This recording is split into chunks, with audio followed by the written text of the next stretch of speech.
Hi friends, मैं परविंदर खारी। Friends, आज की हमारी ये यशद जी की वीडियो रिकमेंडेशन है। उन्होंने मुझसे एक बहुत ही गजब की विंटेज गेम के ऊपर वीडियो बनाने के लिए कहा था। खेली गई थी 1889 में मैक्स वेस और विलियम पॉलक के बीच में। डायरेक्टली मैं शुरू करता हूँ। बहुत ही सुपर अमेजिंग गेम मैं कह सकता हूँ इसको। E4 के साथ यहाँ मैक्स ने शुरू किया। विलियम ने खेला E5, night F3, night C6, bishop B5, royal rupees हुआ A6, बिशप गया A4 स्क्वायर पर, नाइट F6, देन हुआ D3। तो B5 दोबारा बिशप पर अटैक, बिशप को फाइनली B3 स्क्वायर पर ही जाना पड़ेगा।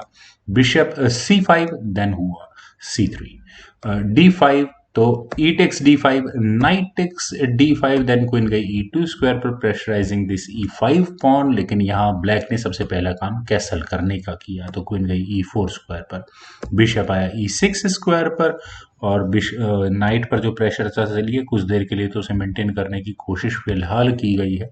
लेकिन ब्लैक ने यहाँ किया knight takes E5। I think ये मूव नहीं चलना चाहिए था। शायद ये नाइट ज़्यादा बेटर अच्छा वर्क करता इस G5 स्क्वायर पर। थोड़ी चेकमेटिंग थ्रेट भी बनती, कुछ अच्छा इंटरेस्टिंग हो सकता था। लेकिन चलिए, नाइट टेक्स E5 होने के बाद हुआ नाइट टेक्स E5, और इसके बाद हुआ क्वीन टेक्स E5। और फ्रेंड्स, अगर आप यहाँ देखें तो एक टैक्टिकल गेम प्ले तो नज़र आता है।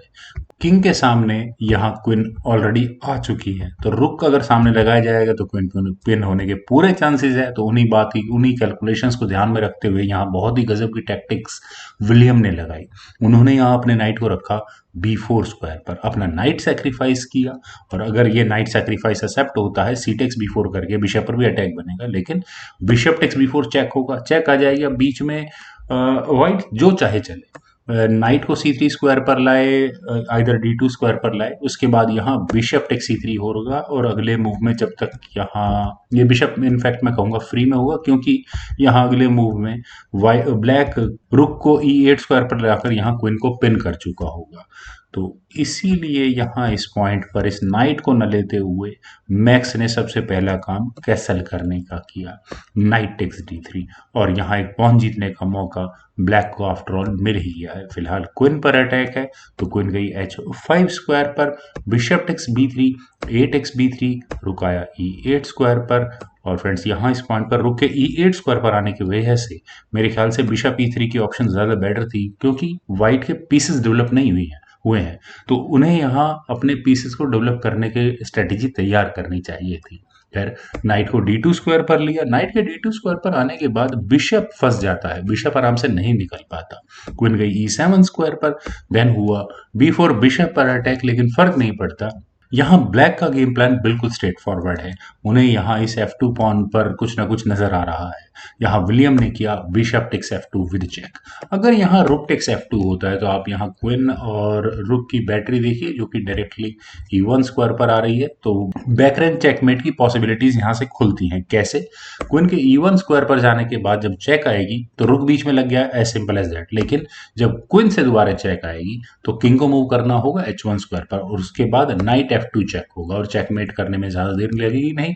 तो रुक टेक्स F2 व्हाइट को करना ही होगा, उसके बाद क्वीन टेक्स F2 होगा, और अगले मूव में यहाँ चेकमेट की थ्रेट होगी। और जब मैं थोड़ी देर पहले कह रहा था कि बिशप अभी तक डेवलप नहीं है, उसका खामियाजा यहाँ पर व्हाइट को पूरा उठाना पड़ेगा। खैर, यहाँ पर शायद इसीलिए मैक्स ने अपने किंग को मूव किया H1 स्क्वायर पर, तो क्वीन गई E1 स्क्वायर पर, और फिर वही क्वीन सेक्रीफाइस दोबारा आया है। अगर यहाँ रुक टेक्स E1 किया भी है तो फर्क नहीं पड़ता, क्योंकि रुक टेक्स E1 होगा और यहाँ चेकमेट होगी इस गेम में। तो आखिर ब्लैक अपनी क्वीन को इस फर्स्ट रैंक में लेकर ही क्यों आया है? लेकर इसलिए आया है क्योंकि उन्हें यहाँ ये बिशप नजर आ रहा है। खैर, मूव आया पहले S3 का, और बैक रैंक चेकमेट का जो खतरा बना हुआ है उससे यहाँ निजात पाई। नाइट टेक्स F1, चलिए ये तो मिल ही गया है। और अब क्या किया जाए? Rook takes C1 was an option, I think better option थी, शायद चलनी चाहिए थी। लेकिन इसके बाद क्वीन टेक्स D2 जाता, नाइट गंवाना पड़ जाएगा, तो ये भी प्रॉब्लम है। खैर, यहाँ पर हुआ rook takes E1। Rook takes E1 होने के बाद क्वीन सेक्रीफाइस को एक्सेप्ट किया यहाँ मैक्स ने। लेकिन फ्रेंड्स, मूव नंबर 20 है, और कितने मूव लगेंगे अब चेकमेट करने में, देखते हैं। इतनी ऑब्वियस नहीं है यहाँ से checkmate. Rook takes E1 check, king है F2 स्क्वायर पर, बिशप से चेक है G1 स्क्वायर पर, तो किंग है G3 स्क्वायर पर, और उसके बाद हुआ रुक E3 चेक। और फ्रेंड्स, बस इतनी ही चेक थी। यहाँ पर व्हाइट ने अपने किंग को मूव किया G4 स्क्वायर पर, अब कोई चेक आने भी नहीं है। अब गेम है व्हाइट का। व्हाइट यहाँ क्या करेगा? तो पहले ब्लैक ने अपने नाइट को निकाला, E2 स्क्वायर पर बिशप पर भी अपने डिफेंस किया, तो नाइट F1 से यहाँ इस रुख पर व्हाइट ने अटैक बनाया। वैसे तो यहाँ अगर मेरे ख्याल से ब्लैक रुक को E4 स्क्वायर पर ले जाकर चेक देगा तो फिर किंग F3 स्क्वायर पर जाएगा, वो प्रॉब्लम वाला काम होगा, वो ठीक नहीं है।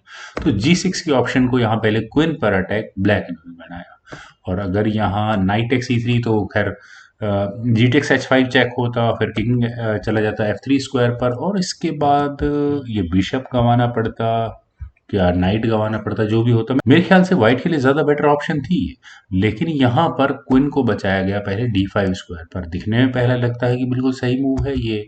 यहाँ पर रुक पर अटैक है और ब्लैक के सामने क्वेश्चन ये है कि उसे अब कौन सा रुक बचाना है, क्योंकि अब कोई चेक भी नहीं आ सकती। तो लेकिन H5 का मूव आया, पॉन से चेक थी, किंग गया G5 स्क्वायर पर, और उसके बाद यहाँ अब रुख तो कोई बचाया नहीं जा सकता। विलियम ने यहाँ पहले अपने किंग को मूव किया G7 स्क्वायर पर, और किंग का G7 स्क्वायर पर जाना, फ्रेंड्स आप यहाँ देखिए, नाइट ने कवर किया हुआ है F4 स्क्वायर। जैसे ही यहाँ ये F पॉन आगे पुश होगा एक चेक के साथ, किंग कहाँ जाएगा H4 स्क्वायर पर, और उसके बाद चेकमेट करना मुश्किल नहीं है। नाइट टेक C3 के ऑप्शन को व्हाइट ने चुना, दैट वाजंट ऑप्शन, वो कोई बहुत अच्छी ऑप्शन नहीं है, क्योंकि रुक भी लिया जा सकता था। खैर जो भी होगा खैर जो भी होता, यहाँ पर ब्लैक का मूव आया F6 चेक का, किंग आया H4 स्क्वायर पर, देन बिशप F2 चेक, फर्क नहीं पड़ता इस जी पॉन को आगे पुश करने का भी, क्योंकि G3 खेला गया था, लेकिन बिशप टेक G3 इस नाइट के दम पर यहाँ फ्रेंड्स क्या गजब की चेकमेट ब्लैक ने लगाई है। तो फ्रेंड्स विलियम की बहुत ही कमाल की गेम, मिश्रा जी ने बहुत अच्छी गेम ढूंढकर हम सभी लोगों को बताई। तो मुझे उम्मीद है फ्रेंड्स आप सभी लोगों को ये गेम जरूर पसंद आई होगी। तो आप लोग इस वीडियो को लाइक करें, शेयर करें, और मेरे इस यूट्यूब चैनल चेस गुरु को प्लीज सब्सक्राइब जरूर करें। आपके कमेंट्स का मुझे बेहद इंतजार रहेगा। Thank you for watching and bye for now.